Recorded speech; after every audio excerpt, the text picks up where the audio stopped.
Hello friend, जय हिंद। कैसे आप सभी? आई होप सभी ठीक होंगे। तो फ्रेंड, आज इस वीडियो में बात करने वाले हैं केंद्रीय विद्यालय में बाल वाटिका और फर्स्ट क्लास के फॉर्म अप्लाई होना स्टार्ट हो चुके हैं। 7 मार्च से फॉर्म अप्लाई हो रहे हैं, 21 मार्च तक इसकी लास्ट डेट रहने वाली है। तो इस वीडियो में पूरा डिटेल में मैं बताऊंगी किस तरीके से आपको फॉर्म अप्लाई करना है बाल वाटिका का। जो फर्स्ट क्लास का फॉर्म अप्लाई करना है, प्रिंट निकालना है, फोटो अपलोड करने हैं, डॉक्यूमेंट अपलोड करने हैं, वो मैंने इससे पहले जो वीडियो बनाया है उसमें आप देख सकते हैं किस तरीके से आपको फॉर्म को फर्स्ट क्लास के लिए अप्लाई करना है, क्या एज क्राइटेरिया रखा गया है।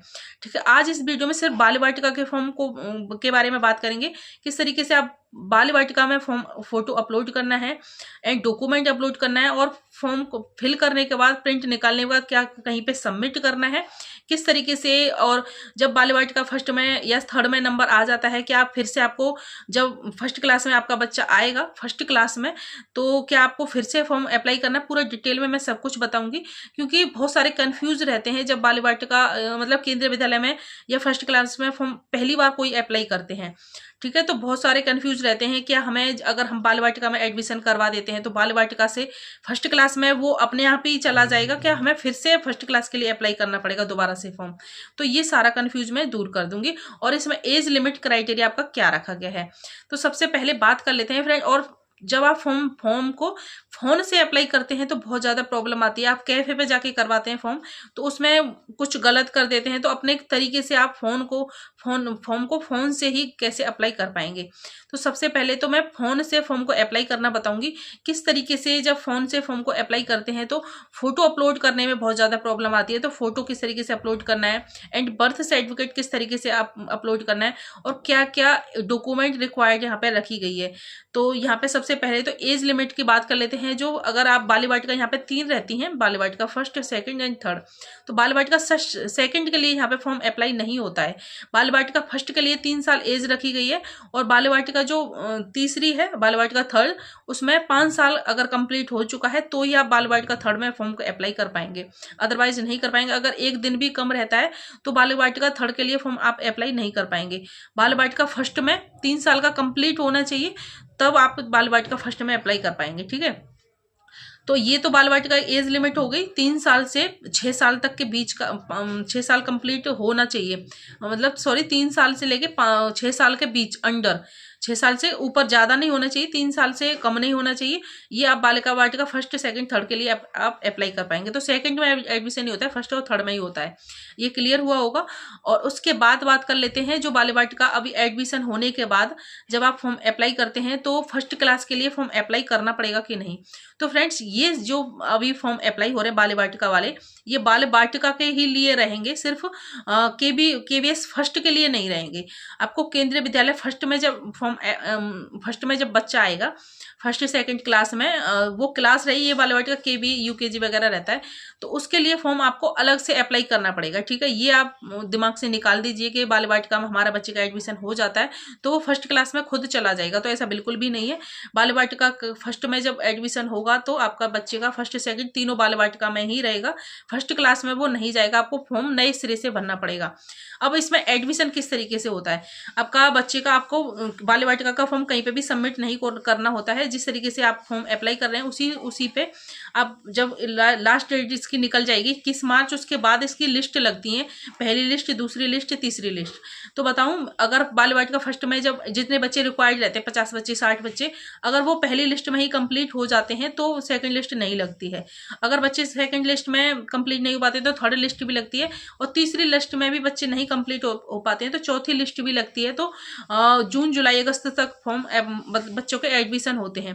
क्योंकि जब मेरे लड़के का एडमिशन हुआ था तो जुलाई के बाद, यानी अगस्त के पहले 2, 3 से 4 अगस्त में, पहले वीक में ही उसका नंबर आया था थर्ड लिस्ट में।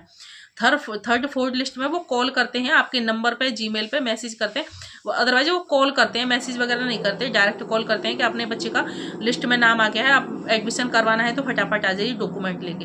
डॉक्यूमेंट में रिक्वायर्ड रहती है सिर्फ बच्चे का फोटो होने चाहिए 2 से 3, और उसके साथ बर्थ सर्टिफिकेट है वो होना चाहिए। अदरवाइज कोई भी इसमें और डॉक्यूमेंट रिक्वायर्ड नहीं रहती है। जो आपने फॉर्म फिल किया है उसका पूरा प्रिंट होना चाहिए। ये 3 डॉक्यूमेंट और एक अपना जो पेरेंट्स डॉक्यूमेंट में फिल करेंगे आप एड्रेस के लिए, वो पेरेंट्स डॉक्यूमेंट चाहे मदर का दे दें चाहे फादर का दे दें, वो एड्रेस के तौर पर डॉक्यूमेंट लगता है, ठीक है। और एक बात कर लेते हैं कि बहुत सारे लोग हैं जो गवर्नमेंट जॉब कर रहे हैं और वहाँ पे जब फॉर्म अप्लाई करते हैं तो उसमें एक ट्रांसफर के लिए फॉर्म मतलब ऑप्शन आता है ट्रांसफर के लिए। तो ट्रांसफर में आपको क्राइटेरिया भरना है। जैसे आपको आपके बच्चे का एडमिशन हो जाता है, आपको हो जाता है, तो आप अगर आपको लगता है कि मुझे ट्रांसफर जब बीच में कहीं पर ट्रांसफर मेरा जॉब के लिए हो गया तो मुझे फिर चेंज करने के लिए प्रॉब्लम आएगी। तो सबसे पहले मैं बता दूं, जो आपने जब पहली ज्वाइनिंग ली थी उस टाइम पे पहला आपका ट्रांसफर कब हुआ था, कहाँ से कहाँ के अंडर हुआ था, तो पहली ट्रांसफर लगती है और अभी जो ट्रांसफर हुई है लास्ट ट्रांसफर, दोनों की डेट चलती है कि क्यों ने आपने कितना डिस्टेंस वहां पे चेंज किया, कब पहला ट्रांसफर हुआ था और दूसरा लास्ट ट्रांसफर आपका कब हुआ है, ये चीज आप वहां पे फिल करनी है। ये क्लियर हुआ होगा। अब आपको ये जो लिस्ट लगती है, इसी तरीके से आप फर्स्ट क्लास में भी फॉर्म अप्लाई होते हैं, तो फर्स्ट क्लास के भी आप फॉर्म अप्लाई करने के बाद उसमें भी लिस्ट लगती है, पहली दूसरी तीसरी। जब आपका पहली क्लास में बच्चे का एडमिशन हो जाता है तो फिर आपको 12वीं क्लास तक कोई भी कहीं पे भी कुछ फॉर्म अप्लाई नहीं करना पड़ता, वो अपने आप ही जाता है। जैसे 6 क्लास के निकलते हैं तो 6 क्लास में कोई आपको एडमिशन नहीं करना पड़ेगा, आपका बच्चा डायरेक्ट फर्स्ट से लेकर 12th तक अपना आप ही वो क्लास पर चलता जाएगा आगे के लिए, ठीक है। अब यहाँ पे बात कर लेते हैं, बहुत सारे ये भी कमेंट आ रहे थे जो मैंने फर्स्ट क्लास के लिए वीडियो बनाया था उसमें, कि 6 क्लास के लिए 8th क्लास के लिए उसमें फॉर्म अप्लाई कब होंगे। तो फ्रेंड मैं सबसे पहले ये क्लियर कर दूं आपको, जो फर्स्ट क्लास के फॉर्म है वो आपके अप्लाई होते हैं ऑनलाइन, और बाल वाटिका के फॉर्म इसी बार से अप्लाई हो रहे हैं। अदरवाइज वो ऑफलाइन वो भी फॉर्म ऑफलाइन ही फॉर्म फिल किए जाते थे। इस बार से 2025 में फॉर्म ऑनलाइन अप्लाई हो रहे हैं बाल वाटिका के लिए। तो जो 6 क्लास है और या फिर दूसरी क्लास, तीसरी क्लास, चौथी क्लास, ये सभी फॉर्म पहली क्लास को छोड़ के और बाल वाटिका को छोड़ के ये सभी फॉर्म आपके ऑनलाइन अप्लाई होते हैं, ऑफलाइन होते हैं, सॉरी ऑफलाइन, ऑनलाइन नहीं होते। ये आपके फॉर्म ऑफलाइन अप्लाई होते हैं। वो भी जो फॉर्म है आपको वो स्कूल से मिलता है। अगर स्कूल में वैकेंसी 2nd क्लास में, 3rd क्लास में, 4th क्लास में या 5th में, 6th में, 8th में, किसी भी क्लास में, 11th में, 12th तक किसी भी क्लास में अगर वैकेंसी खाली है किसी भी स्कूल में, तो वो एक लिस्ट लगा देते हैं या फिर बता देते हैं कि आपके अभी ये 2nd क्लास में, 3rd क्लास में ये वैकेंसी इस वाली क्लास के लिए खाली है, आप फॉर्म को अप्लाई कर सकते हैं। तो आपको स्कूल से ही फॉर्म लेना पड़ेगा। वहाँ पे आपको जो भी डॉक्यूमेंट रिक्वायर्ड रहते हैं वो लगाएंगे, जो आपने इससे पहले जो क्लास कंप्लीट कर चुके हैं वो लगाएंगे, और उसके बाद आपका फॉर्म वहाँ पे सबमिट होता है। तो इस वजह से वो फॉर्म आपका ऑफलाइन होता है, स्कूल में जाके ही आपको पता करना पड़ेगा। आप चाहे 6 क्लास में फॉर्म अप्लाई कर रहे हैं, चाहे आप 8th क्लास में कर रहे हैं या 2nd क्लास में भी कर रहे हैं, तो भी आपके बच्चे का फॉर्म वही स्कूल से ही मिलेगा और वहीं से आपका फॉर्म वहाँ पे सबमिट कर पाएंगे। तो और मैं बता दूं, बाल वाटिका जब फर्स्ट में फॉर्म अप्लाई हो जाता है तो उसके बाद आपको बाल वाटिका फर्स्ट में फॉर्म अप्लाई होने के बाद जब एडमिशन हो जाता है तो बच्चे का जब फर्स्ट क्लास में फॉर्म अप्लाई करेंगे तो कोई भी बोल रहे कि क्या इंटरव्यू होगा इसमें, पूछताछ मतलब जो भी इंटरव्यू वगैरह होता है बच्चों का वो होता है। तो देखिए, ना तो बाल वाटिका फर्स्ट में होगा आपका बच्चे का इंटरव्यू, ना ही बाल वाटिका 3rd में होगा, और ना ही बाल वाटिका मतलब फर्स्ट क्लास में होगा। बाल वाटिका नहीं, जो फर्स्ट क्लास होती है, 2nd क्लास होती है, इस तरीके से।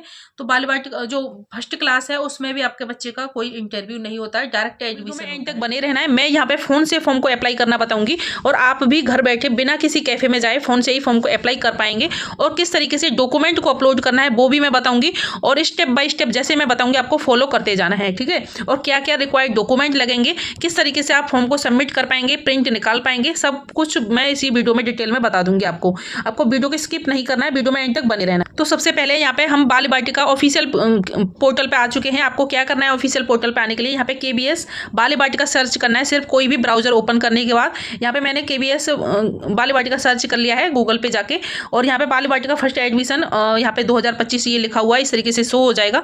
यहाँ पे आपको ऑफिशियल वेबसाइट पे आप आ जाएंगे इस तरीके से। यहाँ पे सबसे ऊपर लिखा हुआ है केंद्रीय विद्यालय संगठन बाल वाटिका एडमिशन पोर्टल, ठीक है। इस तरीके से यहाँ पे देखिए 2025 में यह पोर्टल शैक्षिक 2025-26 में भारत के चयनित केंद्रीय विद्यालयों में बाल वाटिका फर्स्ट या बाल वाटिका थर्ड में प्रवेश के लिए है, और 2025-26 यहाँ पे लिखा हुआ है। अब यहाँ पे क्लिक हियर रजिस्टर करने के लिए क्लिक हियर वाले ऑप्शन पे आपको क्लिक करना है। अब यहाँ पे देखिए बाल वाटिका में एज क्राइटेरिया क्या रखा गया है वो भी मैं आपको बता देती हूँ। पहले आपको यहाँ पे पंजीकरण रजिस्टर वाले ऑप्शन पे क्लिक करना है।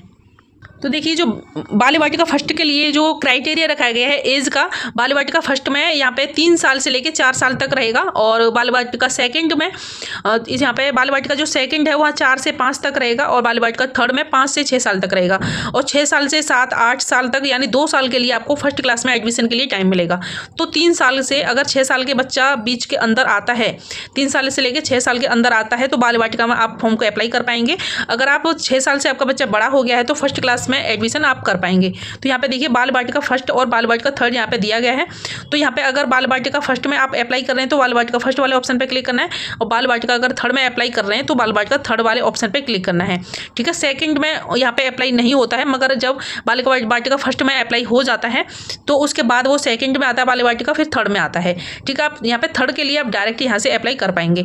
तो हम यहाँ पे बाल वाटिका फर्स्ट में अप्लाई कर रहे हैं, और बाल वाटिका थर्ड में अगर आप अप्लाई करेंगे तो भी सेम प्रोसेस रहेगा, ये आपको ध्यान रखना है, ठीक है। अब मैंने यहाँ पे बाल वाटिका फर्स्ट वाला ऑप्शन क्लिक कर दिया है। यहाँ पे आप बच्चे का नाम लिखेंगे, उसके बाद बच्चे का जो मध्य नाम होता है जैसे राम कुमार वर्मा, तो यहाँ पे मध्य नाम कुमार लिखेंगे, अगर नहीं है तो यहाँ पे आपको खाली छोड़ देना है, ठीक है। ये ऑप्शनल है, अगर बच्चे का लास्ट नाम भी नहीं है तो उसे भी खाली छोड़ सकते हैं। उसके बाद आपको दिव्यांग अगर बच्चा है तो यस वाले ऑप्शन पे क्लिक करेंगे, अदरवाइज नो वाले ऑप्शन पे आपको क्लिक कर देना है। अब यहाँ पे बच्चे की डेट ऑफ बर्थ फिल करनी है इस तरीके से। यहाँ पे 22 जैसे यहाँ पे लिखा हुआ है 22, तो यहाँ पे इधर दे सकते हैं कॉर्नर पे 22 लिखा हुआ है। यहाँ पे इस तरीके से आप बच्चे का यहाँ पे 21 और 22 ये वाले 2 ही ऑप्शन मिल रहे हैं आप सिर्फ आपको। तो यहाँ पे इस तरीके से क्लिक करके जो भी आपके बच्चे की डेट ऑफ बर्थ है, यहाँ पे अप्रैल है तो अप्रैल, या फिर अदरवाइज आगे मार्च फरवरी है तो यहाँ पे इस तरीके से सिलेक्ट कर पाएंगे। तो मैं यहाँ पे सिलेक्ट कर लेती हूँ इस तरीके से। सेट वाले ऑप्शन पे क्लिक करेंगे तो यहाँ पे इस तरीके से ये फिल हो जाएगा, ठीक है। अभी आपको क्या बच्चे के केंद्रीय विद्यालय संगठन के कर्मचारी का बच्चा है, मतलब जो बच्चे का फादर्स है या फिर मदर है वो केंद्रीय विद्यालय में काम करते हैं, वर्कर हैं, तो यहाँ पे अगर आप प्रेजेंट में एम्प्लॉय हैं केंद्रीय विद्यालय में तो ही आपको यहाँ पे प्रेजेंट वर्किंग एम्प्लॉयड वाले सेकंड पे क्लिक करना है, otherwise present not KVS employed वाले ऑप्शन पे क्लिक कर देना है, ठीक है। उसके बाद अपना एक जीमेल अकाउंट यहाँ पे जीमेल होगा तो यहाँ पे जीमेल फिल करना है। जीमेल आपको इस तरीके से फिल करना है कि उस पर मेल मैसेज सब कुछ उसी पे आता है, तो आपको अच्छे से मेल को फिल करना है। ओटीपी वगैरह आएगा, और जब आपका बच्चे का एडमिशन होगा उस टाइम पे भी आपको मेल इसी पे आता है, तो आपको अच्छे से फिल करना है। मोबाइल नंबर भी ऐसा फिल करना है जो आपके मोबाइल एनी टाइम चालू होना चाहिए, जिससे कि कॉल मैसेज सब कुछ आए उस पर, और ओटीपी भी आएगा जो आपके पास मोबाइल नंबर प्रेजेंट में होना चाहिए, वही आप मोबाइल नंबर अच्छे से फिल करें। ये गलती बिल्कुल भी ना करें कि मोबाइल नंबर और जीमेल गलत फिल कर देंगे तो आपका बच्चे का एडमिशन का जो भी लिस्ट लगती है उसमें नाम नहीं आ पाएगा और पता ही नहीं चलेगा, क्योंकि नंबर कॉल से ही आता है सब कुछ। यहाँ पे कैप्चा जो दिखाई दे रहा है स्मॉल कैपिटल, आपको सेम कैप्चे को फिल करना है, कोई भी इसमें मिस्टेक नहीं करनी है। अगर आप मिस्टेक यहाँ पे कैप्चा समझ में नहीं आ रहा है तो यहाँ पे जो तीर वाला निशान दिखाई दे रहा होगा इधर, तो इस वाले पे क्लिक करके इस तरीके से कैप्चे को आपको चेंज कर पाएंगे। यहाँ पे कैप्चा फिल करने के बाद आपको ये चेक बॉक्स दिखाई दे रहा है, चेक बॉक्स पे क्लिक करेंगे, उसके बाद रजिस्टर वाले ऑप्शन पे क्लिक कर देंगे। तो मैं यहाँ पे बाकी का सब कुछ डाटा फिल कर लेती हूँ। तो देखिए मैंने सब कुछ डाटा यहाँ पे फिल कर लिया। रजिस्टर वाले ऑप्शन पे आपको क्लिक करना है। अब देखिए यहाँ पे मैंने रजिस्टर वाले ऑप्शन पे क्लिक कर दिया है। जैसे हम रजिस्टर वाले ऑप्शन पे क्लिक कर देंगे, यहाँ पे एक ओटीपी जाएगा जो 15 मिनट तक वैलिड रहेगा। आपको जो आपके मोबाइल नंबर पे ओटीपी जाएगा उसको यहाँ पे फिल करना है। देन उसके बाद आपको सेम कैप्चा जो दिखाई दे रहा है फिर से कैप्चे को फिल करना है। उसके बाद आपको वेरीफाई वाले ऑप्शन पे क्लिक कर देना है। तो मेरा ओटीपी अभी आने वाला है, आया नहीं है। जैसे ओटीपी आएगा मैं यहाँ पे फिल कर दूंगी, उसके लिए थोड़ा आपको वेट कर लेना है। तो यहाँ पे देख सकते हैं हमारा ओटीपी अभी तुरंत आ गया है 613487। तो मैं यहाँ पे ओटीपी फिल कर दूंगी 613487, ये मैंने फिल कर दिया है। अब उसके बाद जो मेरा को कैप्चा दिखाई दे रहा है कैप्चे को फिल करेंगे 1052 51। ये मैंने यहाँ पे फिल कर दिया है। देन उसके बाद आपको वेरीफाइड वाले ऑप्शन पे क्लिक कर देना है यहाँ से। इस तरीके से जैसे आप यहाँ पे क्लिक कर देंगे तो यहाँ पे देख सकते हैं आपके पास एक कॉपी रजिस्ट्रेशन नंबर मिल चुका है, यहाँ पे देख सकते हैं आप। और यहाँ पे सफलतापूर्वक आपका रजिस्टर हो चुका है, ठीक है। यहाँ पे बच्चे का नाम, डेट ऑफ बर्थ और register login ID, mobile number इस तरीके से आपका शो होगा। देन उसके बाद आपको यहाँ पे क्लिक हियर, अगर आप इसका प्रिंट निकाल के रखना चाहते हैं तो प्रिंट लेके रख सकते हैं, क्योंकि अगर आप लॉगिन ID भूल जाते हैं तो उसके लिए आपको यहाँ पे स्क्रीनशॉट लेके रख लेना है, या फिर प्रिंट वाले ऑप्शन पर क्लिक करके यहाँ से प्रिंट निकाल के रख पाएंगे। तो इस तरीके से, ठीक है। तो मैंने यहाँ पे सेव कर लिया है। उसके बाद आपको क्या करना है, क्लिक हेयर, यहाँ पे नीचे दिखाई दे रहा है आपको, क्लिक हेयर वाला ऑप्शन पे क्लिक करना है। अब यहाँ पे जो लॉगिन ID अभी मिली है उस लॉगिन ID को यहाँ पे फिल करना है। जो बच्चे की डेट ऑफ बर्थ है वो यहाँ पे डेट ऑफ बर्थ को फिल करना है। देन उसके बाद मोबाइल नंबर को फिल करना है, जो भी अपने मोबाइल नंबर फिल किया था वही मोबाइल नंबर यहाँ पे फिल करना है। उसके बाद जो कैप्चा दिखाई दे रहा है कैप्चा को फिल करना है। उसके बाद लॉगिन वाले ऑप्शन पर क्लिक कर देना है। तो मैं सारा डाटा यहाँ पे फिल कर लेती हूँ। तो मैंने ये सब कुछ फिल कर लिया है। अब मैं लॉगिन वाले ऑप्शन पे क्लिक कर दूंगी इस तरीके से। जैसे तो यहाँ पे देख सकते हैं फ्रेंड, ये हमारा लॉगिन हो चुका है। अब आपके स्टेप्स क्या क्या रहने वाले हैं, ये हमारा पहले बेसिक इन्फॉर्मेशन हो गया है। प्रेजेंट डिटेल, अभी प्रेजेंट डिटेल देना है। फिर उसके बाद choice of school, transfer of detail, upload of document और रिव्यू। ये सभी आपके ये 6 स्टेप्स आपके कंप्लीट रहने वाले हैं। रिव्यू के बाद उसके बाद आपको फॉर्म को सबमिट करना है। तो यहाँ पे नाम, मध्य नाम, ये सब कुछ यहाँ पे इस तरीके से फिल होगा। उसके बाद आपका बच्चे का जेंडर फिल करना है, जो भी जेंडर है। उसके बाद रक्त समूह, यहाँ पे आपको ब्लड ग्रुप आपको बच्चे का याद होना चाहिए, वो फिल करना ही करना है। तो अपने अकॉर्डिंग यहाँ पे बी पॉजिटिव जो भी आपके बच्चे का ब्लड ग्रुप है। अब यहाँ पे देखिए, जिस कैटेगरी से आप बिलोंग करते हैं उस कैटेगरी को यहाँ से अच्छे से फिल कर लेना है। जैसे आप EWS में आते हैं या फिर OBC जनरल में आते हैं तो उसके अकॉर्डिंग, जैसे हम यहाँ पे ST फिल करते हैं तो यहाँ पे देखिए कोई भी डॉक्यूमेंट अभी नहीं मांगा जा रहा है। इनकम सर्टिफिकेट, अगर आप इनकम लो इनकम में आते हैं, EWS कैटेगरी में आते हैं तो यहाँ पे इस तरीके से क्लिक करना है। अब यहाँ पे EWS का एक आपके पास सर्टिफिकेट होगा, उसके यहाँ पे नंबर को फिल करना है अगर आप EWS की कैटेगरी में आते हैं। अदरवाइज यहाँ पे EWS यहाँ से मैं हटा के दिखा देती हूँ आपको। अगर आप यहाँ पे गरीबी का BPL में आते हैं तो यहाँ पे इस वाले ऑप्शन पर क्लिक करना है, उसका भी आपको सर्टिफिकेट का नंबर फिल करना है। अगर आप यहाँ पे कम आय वर्ग के अंतर्गत नहीं आते, इस वाले ऑप्शन पर क्लिक करते हैं तो ये सभी ऑप्शन हट जाएंगे, ठीक है। अगर आप यहाँ पे OBC वाले ऑप्शन पर क्लिक करते हैं तो यहाँ पे क्या आय इनकम कम वर्ग में, अगर इकोनॉमिक वीकर सेक्शन EWS में आएंगे तो आपको यहाँ पे उसका जो नंबर होता है सर्टिफिकेट का, वो यहाँ पे नंबर आपको देना पड़ेगा, ठीक है। तो मैं यहाँ पे एक बार EWS पे इस तरीके से क्लिक करूँगी तो यहाँ पे EWS के जो नंबर होता है वो देना पड़ेगा। और आपको यहाँ BPL में आते हैं तो BPL का जो नंबर होता है, EWS के BPL एक सर्टिफिकेट का इशू नंबर होता है, कब वो इशू किया गया था, उस डेट और कहाँ से वो इशू किया गया था, ये सब कुछ यहाँ पे डेट की तारीख फिल करना है और उसकी EWS का नंबर फिल करना है और कहाँ से वो किस अथॉरिटी से यहाँ पे इशू किया गया है वो यहाँ पे फिल कर लेना है बहुत अच्छे से, ठीक है। आपको ये गलती नहीं करनी है, अदरवाइज आपके एडमिशन करने में प्रॉब्लम आएगी आपको। अगर आप EWS में आते हैं तो ये आपको ध्यान रखना है। इसी तरीके से BPL वाले, अगर आप BPL सर्टिफिकेट है आपको तो फ्री यहाँ पे EWS और BPL का यहाँ पे अगर वो लगाते हैं तो आपको 3 किलोमीटर के एरिया में स्कूल मिलेगा और साथ में फ्री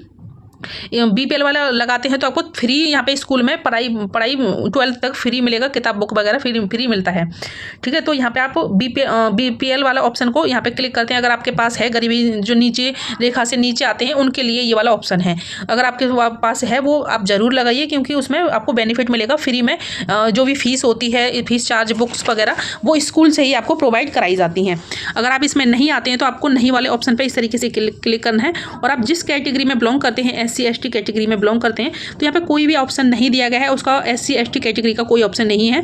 और यहाँ पे आप EWS वगैरह में आते हैं तो यहाँ से फिल कर सकते हैं। यहाँ पे मैंने आई होप ये सब कुछ क्लियर हुआ होगा। बहुत सारे स्टूडेंट को, मतलब बहुत सारे पेरेंट्स को यही प्रॉब्लम रहती है। तो हम EWS में आते हैं तो क्या हमें ये सर्टिफिकेट देना होगा? तो बिल्कुल, अगर आप EWS में आते हैं तो उसका सर्टिफिकेट का नंबर फिल करना होगा और आप उसकी डेट फिल करनी होगी, कब बनाया गया है और कहाँ किस अथॉरिटी से बना है वो भी फिल करना है। अगर आप BPL में आते हैं तो BPL का भी पूरा डेटा देना है। और उसके बाद और कोई कैटेगरी में यहाँ पे डेटा नहीं मांगा गया है, ठीक है। यहाँ पे OBC में क्लिक करते हैं इस तरीके से तो यहाँ पे भी कोई डेटा नहीं मांगा जा रहा है। तो यहाँ पे अपने अकॉर्डिंग आप यहाँ पे फिल कर लेंगे। अब यहाँ पे सेव एप्लीकेशन वाले ऑप्शन पे क्लिक करेंगे। जैसे आप ऑप्शन पे क्लिक कर देंगे तो ये हमारे डाटा सेव हो चुका है। सेकंड ऑप्शन पे यहाँ पे आप आ जाएंगे। अब आपको ऊपर आ जाना है, यहाँ पे देख सकते हैं ये हमारा बेसिक इन्फॉर्मेशन सेव हो चुकी है। प्रेजेंट डिटेल, इस वाले ऑप्शन पे क्लिक कर देना है इस तरीके से। यहाँ पे देखिए शीर्ष में अब यहाँ पे माता का विवरण दिया गया है तो मिसेज वाले ऑप्शन पे क्लिक करेंगे। मिस्टर वाले ऑप्शन पे जिस तरीके से माता का में मिसेज आता है। और यहाँ पे देखिए फादर का, यहाँ पे उसके बाद नीचे दिया गया होगा व्यवसाय क्या करती हैं, उसमें सब कुछ फिल मांगेगा आपसे यहाँ पे। तो यहाँ पे पे माता का नाम फिल करना है, मिसेस यहाँ पे फिल करने के बाद MRMS, और उसके बाद मदर्स नेम, उसके बाद आपको मदर्स नेम फिल करना है, राष्ट्रीयता इंडियन नेशनल है, उसके बाद ये फिल करना है, कंट्री में इंडियन है, उसके बाद राज्य आप किस राज्य से बिलोंग करते हैं, आप कहाँ से फॉर्म फिल कर रहे हैं, अपने अकॉर्डिंग यहाँ से फिल कर पाएंगे। मैं यहाँ पे दिल्ली से फॉर्म फिल कर रही हूँ। आप जहाँ से भी बिलोंग करते हैं, सभी पूरे इंडिया के लिए वैकेंसी मतलब फॉर्म अप्लाई हो रहे हैं, तो आप जहाँ से भी बिलोंग करते हैं वहाँ पर आपको सिलेक्ट कर लेना है जो भी आप अपने अकॉर्डिंग राज्य, ठीक है। उसके बाद जो भी आपकी दिल्ली में सिटी कौन सी है, तो आपको वो सिटी सिलेक्ट कर लेनी है। तो हम यहाँ पे न्यू दिल्ली, मैं यहाँ पे फिल कर देती हूँ। तो ये अपने अकॉर्डिंग मैं सिर्फ आपको यहाँ पे फिल करके बता रही हूँ, बाकी के मैं अपना डिटेल बाद में फिल कर दूँगी। अब जो आपका एड्रेस है वो यहाँ पे एड्रेस फिल कर देना है। उसके बाद जो पिन कोड है वो आप पिन कोड फिल करेंगे बहुत अच्छे से। उसके बाद क्या आवासीय पते में आपका जो आवासीय पता है वो माता का और पिता का आवासीय पिता सेम, दोनों का सेम एड्रेस है, तो येस वाले ऑप्शन पे क्लिक कर देंगे तो जो माता का आवासीय पता लिखेंगे वो सेम फादर्स के पिता वाले ऑप्शन में भी फिल हो जाएगा, ठीक है। अब यहाँ पे एक मोबाइल नंबर फिल करना है, जो आपने रजिस्ट्रेशन किया वो वाला मोबाइल नंबर भी फिल कर पाएंगे अगर आपके पास दूसरा नहीं है। अदरवाइज दूसरा मोबाइल नंबर है तो दूसरा मोबाइल नंबर फिल कर दें। इसी तरीके से जीमेल दूसरी है तो फिल करें, अदरवाइज वह भी फिल कर सकते हैं। और अगर आपकी माता कोई वर्क करती हैं, हाउस वाइफ है, वो अपने अकॉर्डिंग यहाँ से फिल कर पाएंगे। देन उसके बाद यहाँ पे आपको शीर्ष में यहाँ पे मिस्टर, अब यहाँ पे फादर्स के लिए यहाँ पे पूरा विवरण दिया गया है। जिस तरीके से मदर्स का फिल करना है, नाम फिल करना है, इंडियन नेशनल फिल करना है, उसके बाद आपको ये सब कुछ सेम आ जाएगा। इस तरीके से जैसे मैंने यहाँ पे ऊपर कर दिया था, इसी तरीके से सेम पिन कोड वगैरह सब कुछ फिल करने के बाद मोबाइल नंबर भी फिल करना है। और उसके बाद व्यवसाय फादर्स क्या करते हैं वो अपने फादर्स के अकॉर्डिंग वो कर देना है, फिल कर देना है, कौन से ऑर्गेनाइजेशन में काम करते हैं। उसके बाद सेव एप्लीकेशन वाले ऑप्शन पर क्लिक कर देना। मैं यहाँ पे फॉर्म फिल कर लेती हूँ बाकी के सभी डाटा को। ये सब कुछ फिल करने के बाद यहाँ पे सेव वाले ऑप्शन पे क्लिक कर देना है। जैसे आप सेव वाले ऑप्शन पे क्लिक कर देंगे तो यहाँ इस तरीके से आपको आ जाएगा। यहाँ पे ओके वाले ऑप्शन पे क्लिक कर देना है। अब आपको यहाँ पे चॉइस वाले स्कूल वाले ऑप्शन पे क्लिक कर देना है। ये हमारी दो डिटेल्स से सेव हो चुकी हैं। अब आपको यहाँ पे चॉइस स्कूल 3 चॉइस स्कूल यहाँ पे कर पाएंगे, ठीक है। यहाँ पे अब यहाँ पे इस वाले ऑप्शन पे क्लिक करना है। आप पहला स्कूल कहाँ से सिलेक्ट करेंगे तो दिल्ली से सिलेक्ट कर रहे हैं। कौन सा स्कूल सिलेक्ट कर पाएंगे, कहाँ पे हैं, तो ये हमारे तीनों स्कूल यहाँ पे इस तरीके से शो हो जाएंगे। अब आप सेकंड वाले स्कूल यहाँ पे लेस देन है 5 किलोमीटर या फिर कम है, तो यहाँ पे अधिक है तो अधिक वाले ऑप्शन पे क्लिक करेंगे, या फिर कम है या बराबर है तो उस वाले ऑप्शन पे क्लिक करना है, ठीक है। वो अपने अकॉर्डिंग देख सकते हैं आपके घर से स्कूल कितनी दूर है, 5 किलोमीटर से ज़्यादा है तो या फिर कम है, वो यहाँ से सिलेक्ट करवाएंगे। उसके बाद आपका अब यहाँ पे देखिए इस तरीके से ये मांगा गया है मदर फादर कोई इसमें वर्क करते हैं। अब यहाँ पे जो आप माता या पिता का आधार कार्ड देना चाहते हैं, क्योंकि जब एडमिशन होगा बच्चे का तो माता के या फिर फादर्स के मतलब जो भी डॉक्यूमेंट आधार कार्ड लगेगा किसके प्रूफ देना चाहेंगे, तो यहाँ पे फादर हम सिलेक्ट करेंगे, मदर नहीं फादर सिलेक्ट करेंगे। अगर मदर के यहाँ पे एड्रेस सही लिखा हुआ है तो मदर का सिलेक्ट कर सकते हैं, किसी का भी यहाँ पे सिलेक्ट कर पाएंगे, कोई भी यहाँ पे प्रॉब्लम नहीं आएगी। अब ये देखिए यहाँ पे ये कैटेगरी 1.6 में कैटेगरी दी गई है। इसमें प्राथमिकता क्या देनी है आपको। अगर आप पहली कैटेगरी दूसरी कैटेगरी में सिलेक्ट करेंगे तो सेंट्रल लेवल पे अगर आप जॉब करते हैं तो यहाँ पे पहली दूसरी सिलेक्ट करना है, वो अपने अकॉर्डिंग यहाँ पे सिलेक्ट कर लेना है कौन सी जॉब। अगर आप गवर्नमेंट जॉब है और सेंट्रल लेवल की जॉब है आपके पास तो यहाँ पे पहले दूसरा ऑप्शन सिलेक्ट करेंगे। अगर आपकी स्टेट लेवल की जॉब है तो यहाँ पे 3 और 4 कैटेगरी सिलेक्ट करेंगे, वो अपने अकॉर्डिंग कौन से विभाग में है, किस तरीके से है, पब्लिक सेक्टर में है या फिर प्राइवेट सेक्टर में, वो यहाँ पे 3 और 4 में सिलेक्ट करेंगे। अगर आप यहाँ पे कोई भी वर्क जैसा करते हैं जैसे प्राइवेट जॉब वगैरह करते हैं वो आपको यहाँ पे 5 वाला ऑप्शन सिलेक्ट करना है। इसी तरीके से आपको ये तीनों स्कूल यहाँ पे अब हमारा पहला स्कूल सिलेक्ट हो चुका है, इसी तरीके से सेकेंड स्कूल पे इसी तरीके से फिल कर लेंगे। जैसे हम दिल्ली से फिल कर रहे हैं तो यहाँ पे दिल्ली सिलेक्ट करेंगे। जैसे आप दूसरा फॉर्म दिल्ली से नहीं यूपी से फिल कर रहे हैं, बिहार से, तो वो भी आप कर पाएंगे। और जैसे जहाँ भी आपका बच्चे का नाम आ जाएगा वो यहाँ से आप ट्रांसफ़र कर सकते हैं उसी तरीके से। इसी तरीके से तीनों स्कूल मैं यहाँ पे फिल कर लेती हूँ। तो मैंने यहाँ पे सेव कर लिया है। अब आपको यहाँ पे सेव एप्लीकेशन वाले ऑप्शन पे क्लिक कर देना है। तो इस तरीके से ये रिक्वायर्ड फील्ड अगर कोई यहाँ पे ऑप्शन खाली रह जाता है तो रिक्वायर्ड फील्ड फिल ऑप्शन के लिए मांगा जाता है। तो यहाँ पे कोई ऐसा ऑप्शन रह गया होगा जिससे हमने फिल नहीं किया कर पाए हैं तो वो यहाँ पे फिल कर लेंगे। तो हमने ये पहला सिलेक्ट कर लिया है, सेकेंड स्कूल इसी तरीके से सिलेक्ट करेंगे और यहाँ पे सेकंड वाला स्कूल भी सेव कर देंगे, ठीक है। अब यहाँ पे तीसरा स्कूल सिलेक्ट करेंगे। एप्लीकेशन सेव हो चुका है, यहाँ पे देख सकते हैं। अब आपको ट्रांसफ़र डिटेल इस वाले ऑप्शन पे क्लिक कर देना है। जैसे आप इस वाले ऑप्शन पे क्लिक कर देंगे तो यहाँ पे इस तरीके से इंटरफेस आ जाएगा। ये 7 ट्रांसफ़र डिटेल में सिर्फ अगर आप गवर्नमेंट एम्प्लॉय हैं उनके लिए दिया गया है।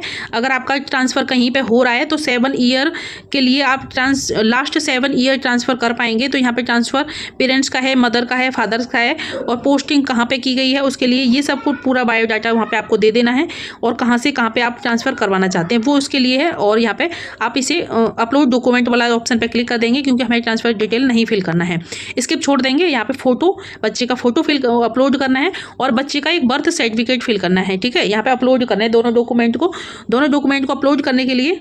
तो यहाँ पे ये देखिए फ़ोटो का जेपीजी फॉर्मेट में मांगा गया है। 256 केबी का फ़ोटो होना चाहिए। तो यहाँ पे देखिए फ़ोटो किस तरीके से अपलोड करना है आपको। तो अपलोड करना मैं बता देती हूँ किस तरीके से केबी और एमबी साइज़ में आपको बनाना है। उसके बाद अब देखिए यहाँ पे जो दस्तावेज है, तो जब फॉर्म अप्लाई करते हैं, चाहे फर्स्ट क्लास केबी का कर रहे हों या फिर बालिका वाटिका का कर रहे हैं, तो फॉर्म में जो फोटो मांगा जाता है केबी साइज बनाने के लिए वो प्रॉब्लम आती है। उसके लिए आपको क्या करना है, फोटो को केबी साइज में बनाने के लिए, पीडीएफ साइज में बनाने के लिए क्या करना है। तो बालिका वाटिका में जो मांगा गया है वो केबी साइज में भी मांगा गया है। तो किस तरीके से यहाँ पे फोटो रिसाइज है, इस तरीके से सर्च करना है। और यहाँ पे पहले ही आपको फ्री वेबसाइट मिल जाएगी। यहाँ पे कोई भी आपको ऐप डाउनलोड करने की आवश्यकता नहीं है। ठीक है, तो यहाँ पे फोटो रिसाइज करने के बाद इस तरीके से आपको यहाँ पे क्लिक करना है। अब यहाँ पे आपको अपना फोटो यहाँ पे गैलरी में है या फिर कहीं पे भी जहाँ आपका फोटो में है, गैलरी में है, जहाँ से अपना फोटो पहले सिलेक्ट कर लेंगे। तो मैं यहाँ पे फोटो सिलेक्ट कर लेती हूँ। तो देखिए मैंने यहाँ से फोटो को सिलेक्ट कर लिया है। तो थोड़ा ओपन हो जाएगा, टाइम लग रहा है। तो इस तरीके से फोटो बच्चे का सिलेक्ट हो जाएगा। यहाँ पे रिसाइज वाला ऑप्शन दिखाई दे रहा है, ये क्रॉप का दिखाई दे रहा है। तो आपको क्रॉप पहले से ही फोन में कर लेना है। क्रॉप करने के लिए आपको एडिट पे जाके वहाँ से क्रॉप कर पाएंगे फोटो को। ठीक है, क्रॉप करना तो आई होप सब पे आता होगा। तो यहाँ पे देखिए रिसाइज वाला ऑप्शन पे क्लिक करना है। रिसाइज वाले जैसे ऑप्शन पे क्लिक करेंगे तो यहाँ पे इस तरीके से इंटरफेस आएगा। रिसाइज वाले ऑप्शन पे क्लिक करने के बाद आपको यहाँ पे इस तरीके से आ जाएगा। ये यहाँ पे हाइट बर्थ मांगा गया है, वो यहाँ पे आपको इस तरीके से शो होगा। इसमें कोई अगर एडिट करना है तो यहाँ पे एक चेक बॉक्स पे क्लिक करके कर पाएंगे। यहाँ पे कोई भी आपको आवश्यकता नहीं इस चीज़ की, आपको सिर्फ केबी में बनाना है। तो यहाँ पे 256 केबी मांगा है, तो उससे ये मैक्सिमम साइज है उसका, आपको उससे कम का साइज होना चाहिए, 256 से ज़्यादा नहीं होना चाहिए। ठीक है, तो आप यहाँ पे 100 केबी का भी अपलोड कर पाएंगे, 45 केबी का भी अपलोड करवाएंगे, 200 केबी का भी अपलोड कर पाएंगे। ठीक है, मैंने यहाँ पे 200 सिलेक्ट कर लिया है। उसके बाद आपको यहाँ पे रिसाइज ऑप्शन पे क्लिक कर देना है। जैसे आप रिसाइज ऑप्शन पे क्लिक करेंगे तो यहाँ पे देखिए प्रोसेसिंग इस तरीके से चलेगा, थोड़ा वेट कर लेना है। और यहाँ पे फिर उसके बाद डाउनलोड ऑप्शन आ जाएगा एक। तो यहाँ देख सकते हैं इस तरीके से डाउनलोड का ऑप्शन आ जाएगा। हमने 200 केबी सिलेक्ट किया था, मगर उससे थोड़ा कम ही ये बन के तैयार होता है। तो हमारा 157 केबी का बन के कुछ पॉइंट में बन के तैयार हुआ है। यहाँ से डाउनलोड कर लेना है। यहाँ से हमने डाउनलोड कर लिया है। अब चलते हैं जहाँ से फोटो हमने अपलोड। डॉक्यूमेंट बनाने के बाद यहाँ पे चूज वाले ऑप्शन पर क्लिक करना है आपको, और अपलोड वाले ऑप्शन पर क्लिक कर देना है। मैं यहाँ पे चूज वाले ऑप्शन पर क्लिक कर देती हूँ। उसके बाद यहाँ पे मीडिया वाले ऑप्शन पे क्लिक करके मैं अपना फ़ोटो निकाल लेती हूँ। ठीक है, मैंने फ़ोटो को चूज़ कर लिया। अपलोड वाले ऑप्शन पे क्लिक कर देंगे तो आपकी सही यहाँ पे साइज़ रही होगी। तो यहाँ पे इस तरीके से व्यू वाले ऑप्शन पे फ़ोटो को चेक कर पाएंगे। इसी तरीके से यहाँ पे बर्थ सर्टिफिकेट का भी फ़ोटो अपलोड करना है। चूज़ वाले ऑप्शन पे क्लिक करना है, मीडिया ऑप्शन पे क्लिक करना है। अब आपकी फ़ाइल जो भी है जहाँ से सिलेक्ट कर लेंगे। तो यहाँ पे देख सकते हैं ये हमारा फोटो यहाँ पे व्यू इस तरीके से शो होगा। इसी तरीके से आपको फोटो एंड डॉक्यूमेंट दोनों को यहाँ पे जेपीजी फॉर्मेट में ही दोनों को मांगा गया है। तो आपको फोटो और एंड जो बर्थ सर्टिफिकेट है दोनों को इसी तरीके से रिसाइज करने के बाद आपको यहाँ पे बना लेना है। अब यहाँ पे एक बार चेक भी कर लेना है कहीं गलत तो नहीं अपलोड हो गया। तो यहाँ पे इस तरीके से चेक कर पाएंगे।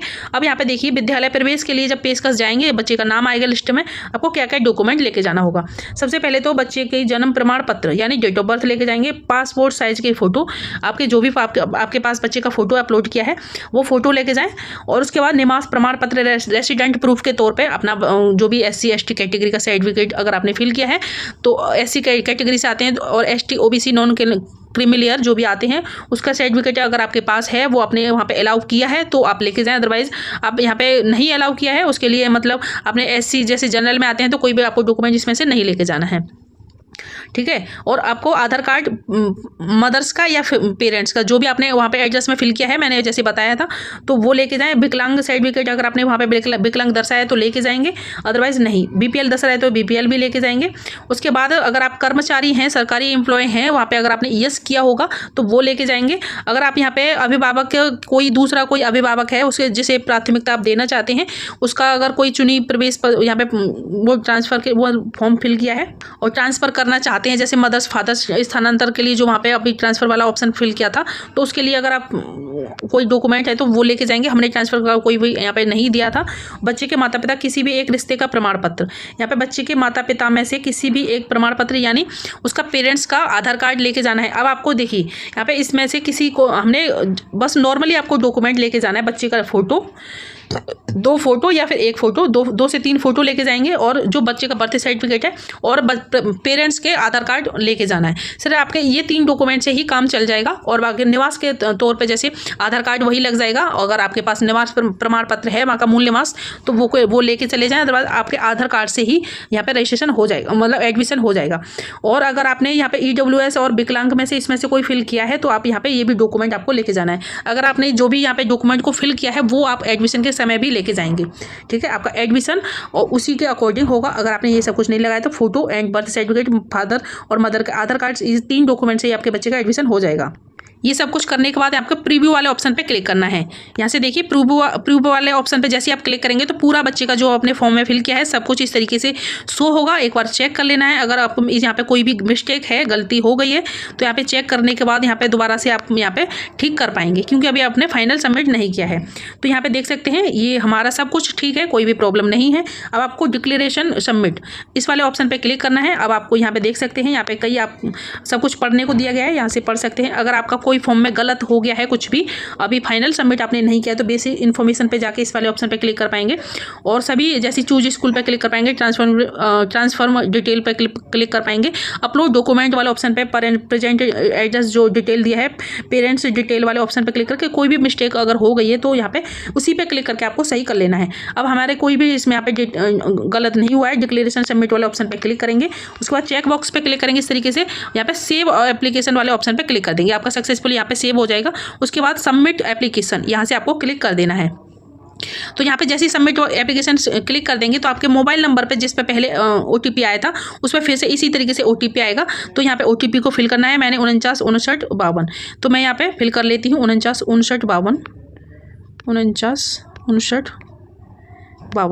मैंने यहाँ पे OTP को फिल कर लिया है। और जो सेम कैप्चा आपका दिखाई दे रहा है, कैप्चे को फिल करना है। कैप्चे को फिल करने के बाद वेरीफाइड वाले ऑप्शन पे आपको क्लिक कर देना है। तो यहाँ पे देख सकते हैं ये हमारा सक्सेसफुली सबमिट फॉर्म हो चुका है। आपको इस तरीके से एप्लीकेशन नंबर मिल जाएगा और यहाँ पे आपको सेव करके रख लेना है और यहाँ से स्क्रीनशॉट भी ले सकते हैं। अब आपको जो इसका प्रिंट किस तरीके से निकालना है, तो यहाँ पे देखिए ऑप्शन मिल जाएंगे, व्यू प्रिंट एप्लीकेशन। सबमिट के बाद इस तरीके से आपको ऑप्शन मिलेगा, यहाँ पे पूरा फॉर्म आपको यहाँ पे मिल जाएगा, ठीक है। प्रिंट वाले ऑप्शन पर नीचे आपको प्रिंट का ऑप्शन मिलेगा, नहीं प्रिंट वाले ऑप्शन पर क्लिक करना है। यहाँ से PDF डाउनलोड आपको अपने फ़ोन में सेव करके रख लेना है। यहाँ से इस तरीके से मैंने यहाँ पे सेव कर लिया है। यहाँ से आप प्रिंट ले पाएंगे, ऊपर से भी एक ऑप्शन दिया गया, ऊपर से भी प्रिंट ले पाएंगे। मैंने दोनों जगह से प्रिंट करके आपको बता दिया है। आई होप ये सब कुछ क्लियर हुआ होगा किस तरीके से फॉर्म आपको अप्लाई करना है। और यहाँ पे देखिए फोटो कहीं पे भी शो नहीं होगा। आपको ये चीज़ का टेंशन नहीं लेना है कि फोटो क्यों नहीं दिखाई दे रहा है फॉर्म में। तो यहाँ पे फोटो बच्चे का नहीं शो होगा। आपने यहाँ पे सक्सेसफुली फोटो सबमिट किया है तो यहाँ पे व्यू इस वाले ऑप्शन पे क्लिक करके आप चेक कर पाएंगे। तो आपका सक्सेसफुली फॉर्म सबमिट हो चुका है। आई होप आपको केंद्रीय विद्यालय जो बाल वाटिका में फॉर्म अप्लाई करना आया होगा, किस तरीके से फॉर्म को अप्लाई करना है। इससे रिलेटेड कोई भी प्रॉब्लम आती है कमेंट बॉक्स में जरूर बताइएगा। मिलते हैं फ्रेंड एक और नई वीडियो में। जब तक के लिए थैंक्स फॉर वॉचिंग। जय हिंद।